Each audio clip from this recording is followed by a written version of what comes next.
Arcadian Vanguard presents The Wrestling News and your daily wrestling newscast for Thursday, September 22nd, 2022. Good morning, I'm Mike Sempervive. A new AEW World Champion, new Ring of Honor World Champion, and new AEW World Tag Team Champions were crowned last night at the second annual AEW Dynamite Grand Slam, aired live on TBS from Arthur Ashe Stadium in Queens, New York. AEW's biggest weekly episode of the year, the card featured 5 title matches as well as the company debut of Saraya, formerly known in the WWE as Paige. In the main event, Jon Moxley defeated his Blackpool Combat Club stablemate Bryan Danielson in the finals of the Grand Slam Tournament of Champions to win the vacant AEW World title, putting Danielson out with a rear naked choke in 19 minutes and 29 seconds. Jon Moxley, the sleeper, locked in. Bryan Danielson fading. You see his head say no. You see Danielson's trying to get separation between the arm. Yeah, a little hand fighting. But that's even better. Break the grip. Attack the grip. That's the right thing to do. Danielson reverses. No, Moxley. Didn't work. Rolls through. He's got the legs in. He's got him flattened out. He's got Danielson flattened out. Too much weight on the back. Oh, man, I think Danielson's done here, guys. Yeah, look inside here. Danielson is fading. Paul's looking around. All that weight. Paul's looking around. That's it. That's it. That is it. Now the winner of this match, the winner of the Grand Slam Tournament of Champions, and new All Elite Wrestling World Champion, Jon Moxley. With the victory, Moxley becomes the first 3-time holder of the AEW World Championship, the title vacated by CM Punk on September 7th due to injury. The evening's first world title change occurred in the opening match, when Chris Jericho pinned Claudio Castagnoli after a low blow and the Judas effect to win the ROH World Championship in 14 minutes and 48 seconds. The victory makes Jericho an 8-time world champion and the first person to hold the WWE, WCW, AEW, and Ring of Honor World Championship. Max Caster and Anthony Bowens of The Acclaim took the AEW World Tag Team title from Swerve Strickland and Keith Lee when Bowens pinned Strickland in 13 minutes and 44 seconds following a mic drop elbow drop from the top turnbuckle. The victory takes place just 17 days after The Acclaim failed to win the titles from Strickland and Lee at All Out. In other Grand Slam results, Toni Storm retained her interim women's title in a 4-way match against Serena Deeb, Britt Baker, and Athena, pinning Baker with a reversal of a modified crucifix at 19 minutes and 49 seconds.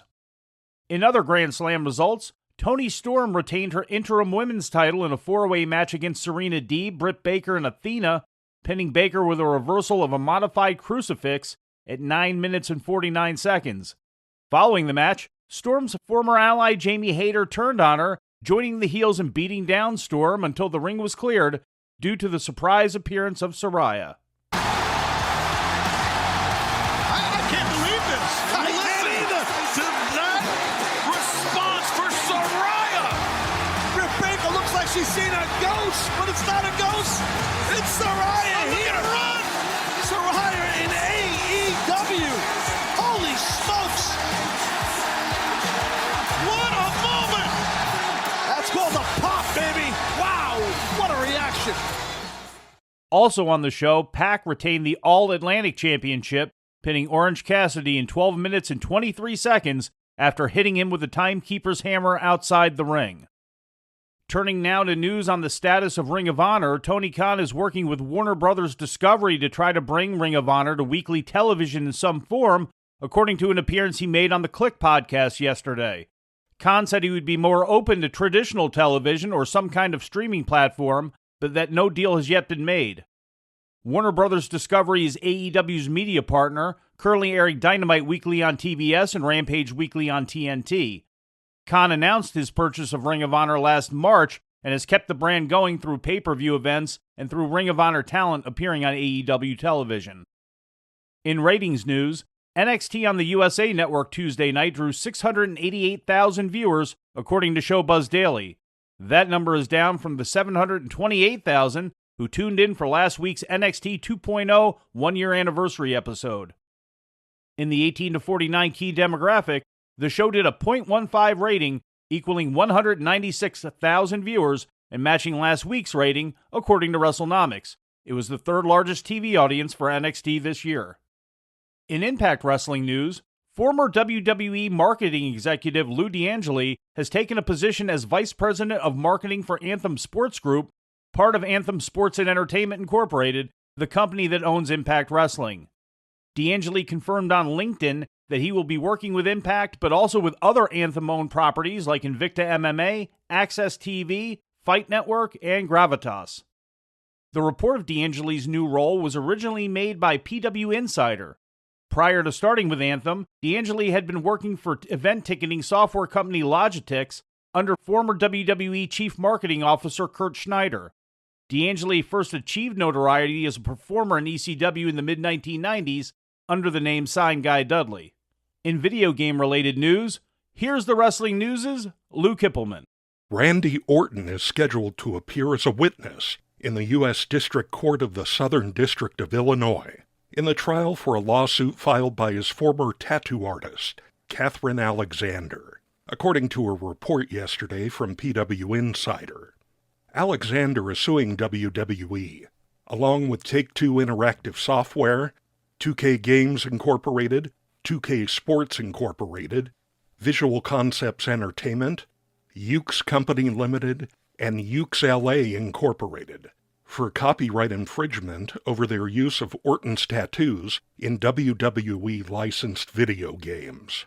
Alexander claims that she has exclusive rights to the tattoo design she created for Orton between 2003 and 2009. She registered copyrights for the designs in March 2018, 1 month before she originally filed suit. Orton has yet to comment on the case, the outcome of which could have major ramifications for other makers of sports video games, which recreate the tattoo designs of pro athletes. For the Wrestling News, I'm Lou Kipilman. In news from outside the ring, John Cena has joined the cast of Die Hart 2, Die Harder, the second season of the Kevin Hart-led action hero spoof series streaming on the Roku channel, according to Variety. Along with Hart, Cena joins former Parks and Rec star Ben Schwartz and former Saturday Night Live writer Paul Appel as the show's new cast members. A premiere date for the new season has yet to be announced. Cena and Hart nearly worked together in 2017 on a Knight Rider reboot, a Weinstein Company production which was canceled when the company went under amidst the Harvey Weinstein scandals.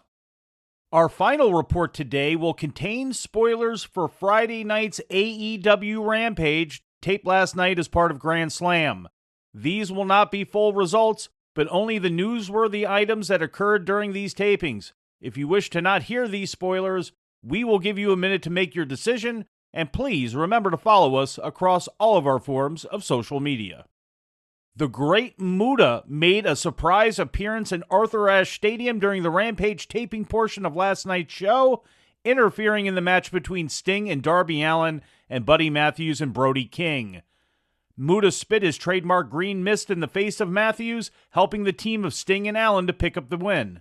Muta and Sting, longtime tag team partners and rivals in WCW and New Japan, embraced in the ring after the match.